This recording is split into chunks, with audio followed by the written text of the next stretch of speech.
This is the Ernie Stadbeck Show with your host, Ernie Stadbeck. To get in touch with Ernie, write to Ernie Stadbeck, 378 South Van Buren Avenue, Barberton, Ohio, 44203-4014. By phone at 330-644-7724 or online at erniestad@aol.com. Now, here's Ernie with today's program.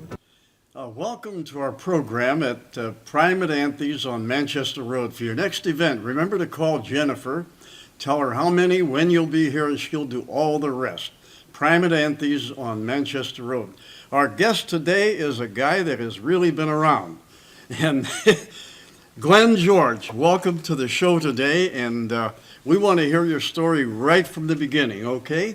You're a retired deputy sheriff. Is that the right title? That's the right title. Okay. And when did you start with the department? Well, I actually hired on with the Sheriff Department in May of 1976 as a part-timer. And then about 6 years later, in October of 82, I hired on full-time. And I worked in Corrections Division, Training Division, Court and Special Services Division. I worked on the boats out on Porch Lakes here. And then in January 1st, 2008, I retired. After how many years? I had 25 years full-time, and the one thing the sheriff said when I asked him, or told him I was going to be retiring, he goes, "Please tell me you're going to stay on as the head chaplain." And I go, "Well, that's strictly up to you, but I would definitely want to." And he said, "Well, consider it done." And of course, I still want to be able to train at the training academy, because that's my two passions, is training and being a chaplain. Well, being a chaplain now, are you a chaplain to prisoners? No, I'm the chaplain to the staff. We have almost 500 staff members and their families that we minister to. And what exactly do you do? For example, if a deputy has a problem, is that it, or a family problem, or possibly a problem with out in the streets? Right. Typically, we will respond out to suicide, homicides, fatal accidents. We'll go to funeral home. We go to hospital, visit them when they're sick or injured. I've done funeral services for retirees. So, we just minister to their needs. If a crisis situation happens in the jail or something, we'll go down and talk with the shift to make sure that they're, able to handle the pressure of the situation. Well, during your career, of course, we'll back up a bit, but as a chaplain, what was the toughest one you had to administer? Is that a proper question to ask you? Well, the toughest one for me was back in 2003 in June. It was a nice sunny Saturday morning, and one of our female deputies and her family was on the way to a family picnic. And they had another car behind them of family members, when all of a sudden a pickup truck coming the other way swerved out into their lane and hit their car head on, killing the female deputy and her infant son at the scene, and her husband and toddler son was in critical condition at two different hospitals here in Akron. So I've never seen a baby in a casket, let alone being held by the mother in a casket. So that was probably the hardest thing as a chaplain, to deal with the department that had to deal with losing one of their own, plus a baby. Well, where do you get the strength to do this? I belong to a group called International Conference of Police Chaplains. They're headquartered in Destin, Florida, and they hold training seminars every year. And I've gone to these training seminars since 1996, and I've gotten my certifications through them. There's three different levels of certifications. I got my basic in 2002. I got my senior in, wait a minute, go back. I got my basic in 96, got my senior in 2000, and I got my master's in 2005. So through all those training seminars I've gone to, I've been able to achieve the training necessary to be able to minister to the staff and their family. But you have to have some support somewhere else, deep in your heart, too, don't you, to do this work? Right. You So pretty much have to have the calling to be a chaplain. I was ordained in May of 2001, not knowing that September 11th was coming around the bend and would be pushed even further into that commitment as a chaplain. So all of our chaplains in the sheriff's office are ordained clergy, and we're able to have that confidential communication, but also have the commitment to minister to their needs. So when you say ordained, you're an ordained minister also. So Right. there's where you get your strength. Mm-hmm. You got to go to a higher power to do the job you guys do Right. and to face what you face. Ordinarily, when you think of a chaplain, for example, in the sheriff's department, you'd think that he's going from cell to cell and that sort of thing, but you really fill a need because the personnel, the Right. things that they face.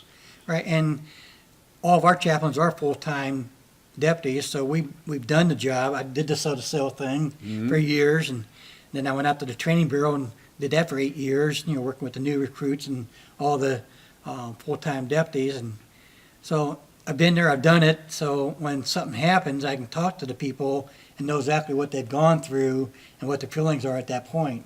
You've really got to be the rock then. How many chaplains do you have in the sheriff's department? I have 4 other chaplains that work with me in the sheriff's office, plus I have 5 pastors from the community. That's a good. You meet regularly to discuss your problems with the personnel in the department. Well, we should meet more than what we do, but we do meet periodically. I just did a training seminar with all my chaplains last Saturday, and we talked about psychological first aid, how to take care of their psychological needs, just like you take care of a bleeding wound. Because, their psychological problem is like a bleeding wound, it's just inside your mind. And you see all this negativity all the time, and unless you deal with it, it can build up and become a train wreck. Well, it sounds like a tough job. It's almost like being on the battlefield. You guys are in a war anyway, aren't you? Right. A war on the streets. When you read the paper every day, my gosh. And you really be commended on that. Now, you mentioned we're going to jump ahead to September 11th. Right. And then we're going to go back again and have you talk more about your career as a deputy. Okay? Now, let's talk about September 11th. You mentioned that. And what happened and what was your part in that? Well, actually, on September 12th, the assistant sheriff called me and asked me what could our chaplains do to help out up in New York. But first, I checked with the American Red Cross because I knew they were already on the scene and see if they had anybody going up for special care yet. Of course, at that point, 2 days into the thing, they was only doing the mass care and family assistance. So I contacted the International Conference of Police Chaplains down in Destin and found out they were sending 8 chaplains per week, and they had 2 openings for the 3rd week, so I took those 2 openings. Figure I'd get somebody else to go with me. Well, they told me I was responsible for my own lodging, my own funding, and they wanted me to bring a marked unit and no uniform. So I told the chief, what I found out. He said, okay, we'll plan on sending 2 chaplains up there to New York. He got all the clearance with county council for me to take the car out of state, and that I'd still be covered underneath workman comp and all the insurance programs and all that kind of stuff. And I started working on the funding part. That was real easy. The lodging was a little more difficult because everything in a 400-mile radius was eaten up by the media, the press, the people who were displaced from their homes there in New York City. And I talked to my pastor, and he knew of a lady who had left his church and married a man in New York. So he got hold of her and found out that he actually worked at the New York Rescue Mission, similar to our Haven Arrest here in Akron. They had one up there in New York. So talked to him, and he was going to talk to the executive director. I talked to him. He didn't think there'd be any problem with one of their sponsoring churches housing me while I was up there for that 1 week. We got about 4 days away from leaving, and he called me back and said he had no luck with any of their churches being able to put me up for the week. So I said, okay, I told my wife I'll just sleep in the back seat of the cruiser. I just have to remember to leave the window down so I can get back out, because, there is no door handles on the inside of a police cruiser to get out of the back seat. That's right. So yeah. I had to remember to leave the window down so I can get out. So the day before I left to go up to New York, the executive director from the New York Rescue Mission called me back. He said he cleaned out a closet and put a cot in it for me. So I said, all right, I got a cot in the closet. So I was going to be working noon to midnight, so he wanted to make sure that I had some privacy area, that the other men would not wake me too early in the morning and stuff when they get up at 5 o'clock and start roaming around and stuff. So left to go up to New York, knowing I had a cot in the closet, and get up there to New Jersey, right across the border from New York there, and we met at the command post for this operation, and we met up with all police officers and chaplains from all over the country. Now, what day was this when you showed up for duty? I showed up on September 30th, was my first tour of duty, to October 6th, actually my anniversary date. What was it like when you first saw Ground Zero? When I first saw Ground Zero, there was nothing like what I'd seen on TV for the 2 weeks I was watching it prior to going. Found out that the media was kept 6 blocks away, so everything you saw on TV was through very long lenses. There was no helicopters allowed to fly over, so it was really not anything I'd seen. I'd never been in a war, and I walked into Ground Zero, and there was no color. Everything was gray and black, and everything was just shattered and gone. I'd never been to New York before that. Later that day, I ended up going to a shop and got a postcard of what that area looked like prior to the buildings collapsing. So when somebody said, well, this was the Marriott Motel, or this was building 1, this was building 2, this was building 4, I had a visual. I could look at this postcard and see what it actually looked like prior to them collapsing. Were you right up to Ground Zero? I was right up to Ground Zero. Now, what were you fellas doing there, though? They brought in chaplains and other police officer peer counselors to minister to the workers at Ground Zero as they're digging through the rubble and pulling out bodies or pieces and parts of bodies. After a while, that takes a toll on your psychological well-being, and they wanted chaplains there to help out. My first day there was when a lot of the memorial services was going on for the Port Authority Police Department. I was sent to the Lincoln Tunnel Precinct first to take care of the people who had stayed behind, but be on hand when the other ones came back for the memorial service, help them with their grief. While at the Lincoln Tunnel Precinct, we got a call over the radio that they provided us that they needed all chaplains to Ground Zero immediately. And the reason they wanted all the chaplains to Ground Zero was because they had broken into the stairwell. Mm-hmm. And everybody knew what they was going to find in the stairwells was all the firefighters and police officers who was rushing up the stairway to get to the upper floors. And so they wanted us there to help console the firefighters and police officers as the bodies were recovered. I spent the rest of that evening in the temporary morgue at the Ground Zero there. And they brought in 18 bodies and countless buckets of pieces and parts. That must have been really tough on you then. Who counseled you? Well, it was required before I left that I had arranged for some counseling when I came back. Mm-hmm. So I got some one-on-one debriefing counseling with a professional. And found out a year later when I went out to the conference that quite a few other chaplains suffered psychological and physical damage from working at Ground Zero. Because I attended a class for all the responders for 911, and of course I was being taught by 2 different doctors. And they asked us the first day, how many of you are having any side effects, nightmares and sweats and loss of appetite and irritability and all that kind of stuff, and nobody raised their hands. Well, that evening they met with all the spouses of the responders, and of course they got a different story from all the spouses that their husbands are doing this and that, and the next day they asked us all, how many of you guys are pastor, priests, and clergy? And of course we all raised our hands, and they go, well, why are you guys all liars? And so we found out that quite a few of the chaplains did have psychological damage from working at Ground Zero. My wife asked me, she goes, Glenn, why aren't you damaged? I go, well, thanks for saying I'm not damaged to it. I can only attribute it to 2 different factors. One was my long-time career in being a deputy sheriff and seeing homicides, suicides, fatal accidents. And plus, when I got there, I was teamed up with a team from Boston PD. They brought their own doctor in with them, and we had to do debriefings every 2 hours at Ground Zero. Plus, we did a major debriefing at the end of our shift at midnight before we were allowed to go back to our motel room. What was the debriefing like? What did they want to know from you? Well, debriefing is pretty much letting you get it out, get it off your chest, what you've seen, what you've heard, and try to process it so that you're not storing it in the back of your brain and keep adding on day after day, incident after incident.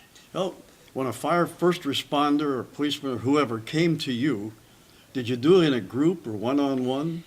They split us up in groups. I was teamed up with a lieutenant and a detective from Boston PD and a sergeant and an officer from San Francisco PD. So we had a team of 5. We walked around ground zero and just talked to anybody who wanted to talk.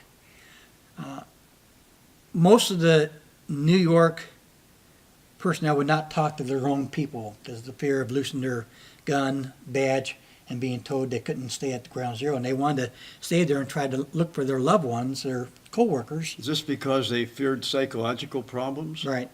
So when they saw outside people from other states, they didn't have that fear. And the one thing that worked good for us was I was working with those 2 Boston officers, and of course, you know, Boston and New York had that rival with the baseball teams, and we'd be walking down ground zero, and all of a sudden somebody would yell, "Hey, what do you guys think of those Red Sox?" It kind of lightened things up a bit then. So, they talk a little bit about baseball in the beginning, but then we start asking them what they're doing, where they're at, and how they're feeling at that particular time. And probably the one that really sticks out in my mind is we actually had an opportunity to talk to a rookie police officer that actually was assigned to the World Trade Center compound. He was working there that day when the bodies were flying out of the windows, and we'd be standing there talking to him, and he'd hear a particular sound, and he'd look up at the sky as if another body was coming out of the sky, because that sound triggered something in his brain that resembled the bodies coming out of the building and hitting on the marble concourse. It's a terrible thing to have to experience. How long were you there? I was there for 1 week from September 30th to October 6th, and then I went back again October 20th to the 26th. Actually, when I got ready to leave the first week, the lieutenant from Boston came up to me and goes, "I really liked you, Chaplain George. I'd wonder if you'd come back when my team returns and be our chaplain." I said, "Well, give me a call when you get ready to return. I'll check with the sheriff and see if I'm allowed to return." Well, sure enough, 2 weeks later, I get a call from the lieutenant from Boston, and his team was getting ready to go back. So I talked to the sheriff, and he said, "Yeah, I could go back." So I went back the second time and worked exclusively with the Boston PD team. What date was that now? That was October 20th to 26th. Of September.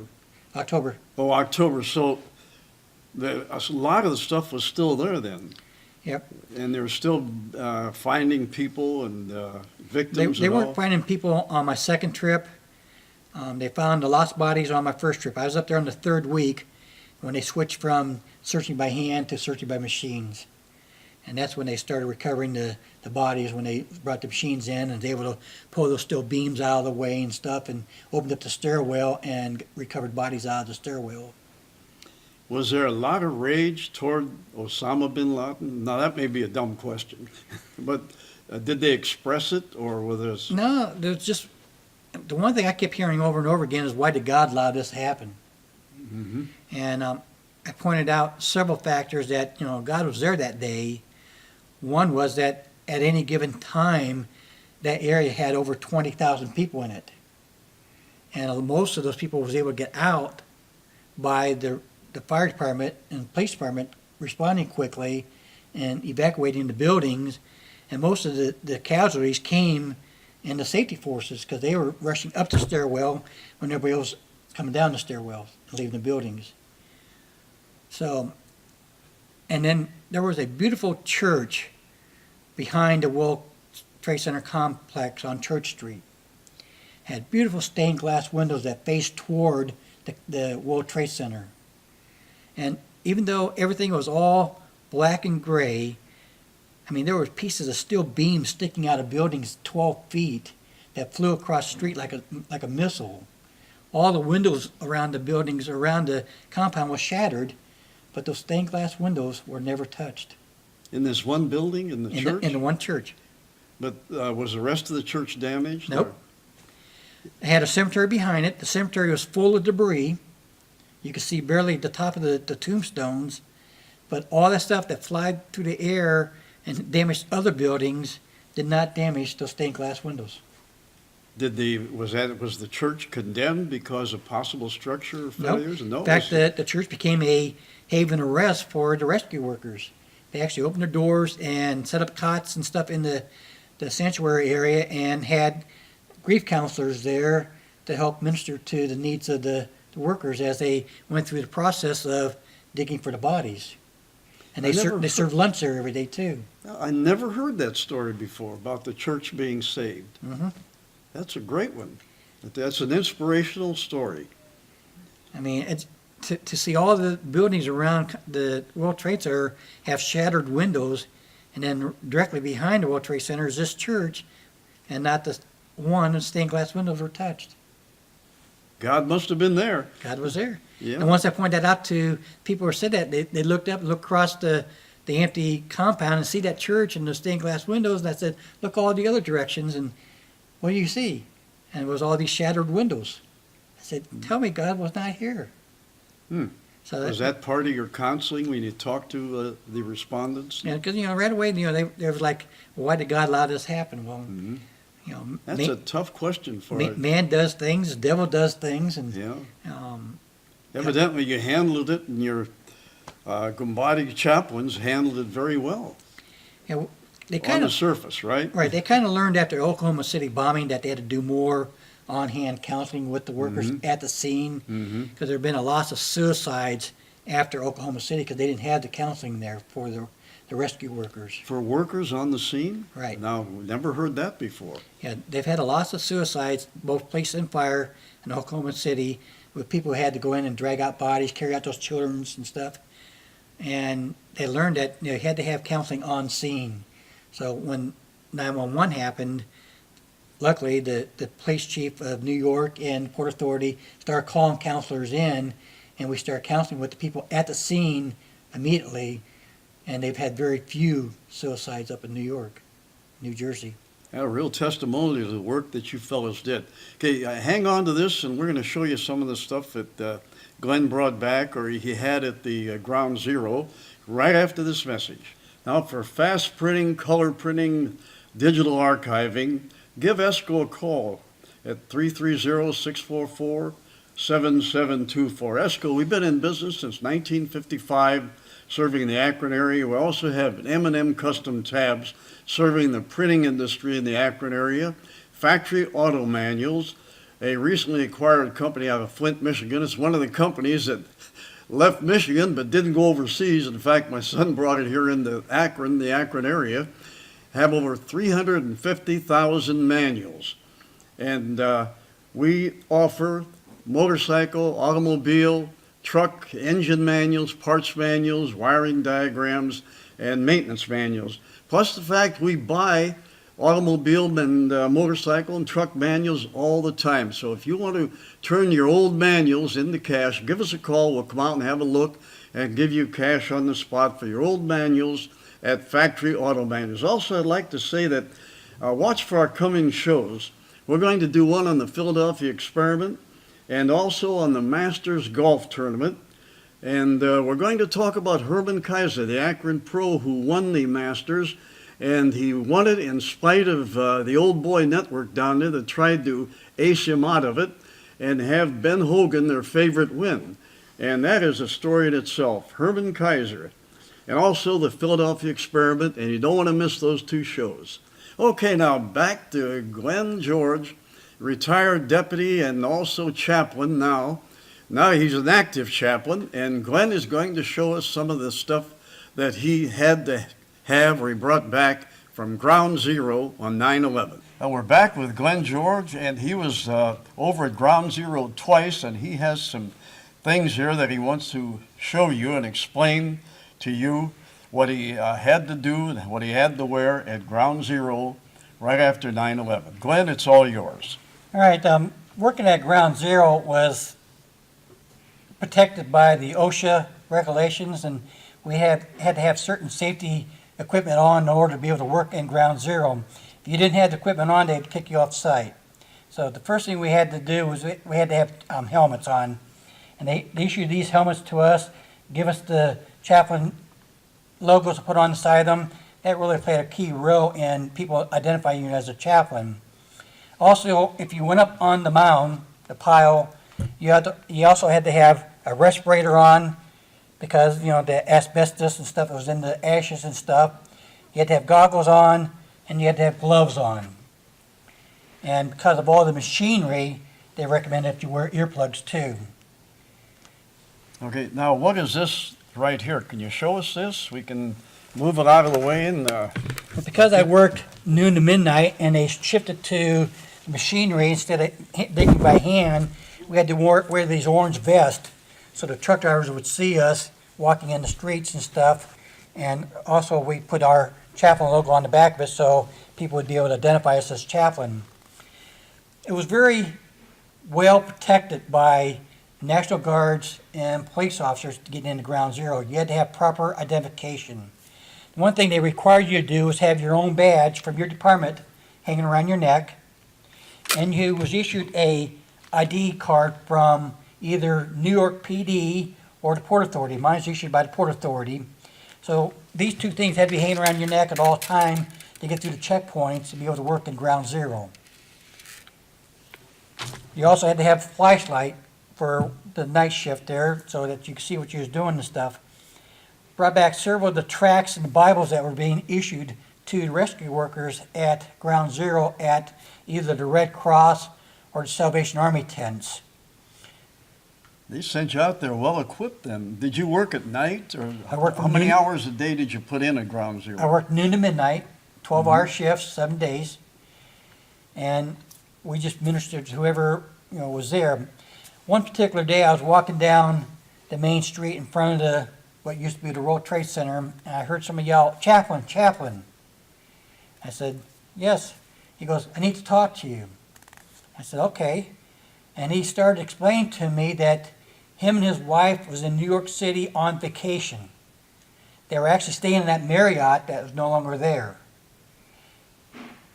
The moment that the towers collapsed, he went from being a vacationer to a chaplain. He was a police chaplain from Texas, there on vacation.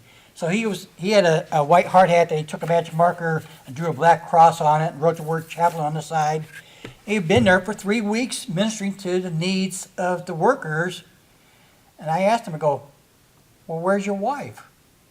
He looked at me with a glaze and goes, "I don't know." For 3 weeks, he transferred from being a vacationer to a police chaplain, forgot all about his wife. I said, "You got to call your wife right now." So I handed him my cell phone. He called his wife. I found out that she did go home. She was worried to death because she got up earlier that day, went out and did some sightseeing while he went and did some other things, and she did not know whether he made it out of that Marriott motel or not when it collapsed. So she was relieved to hear his voice. Well, we arranged for him to fly home because you can't stay in disaster mode for 3 weeks and not have a psychological damage to your mind.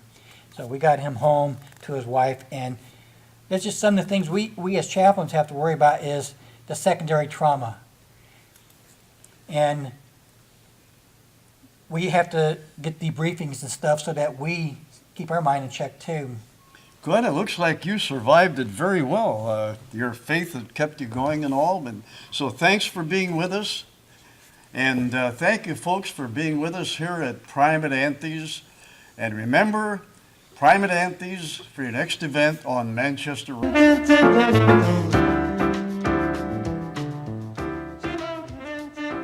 This has been the Ernie Stadbeck Show with your host, Ernie Stadbeck. To get in touch with Ernie, write to Ernie Stadbeck, 378 South Van Buren Avenue, Barberton, Ohio, 44203-4014. By phone at 330-644-7724 or online at erniestad@aol.com.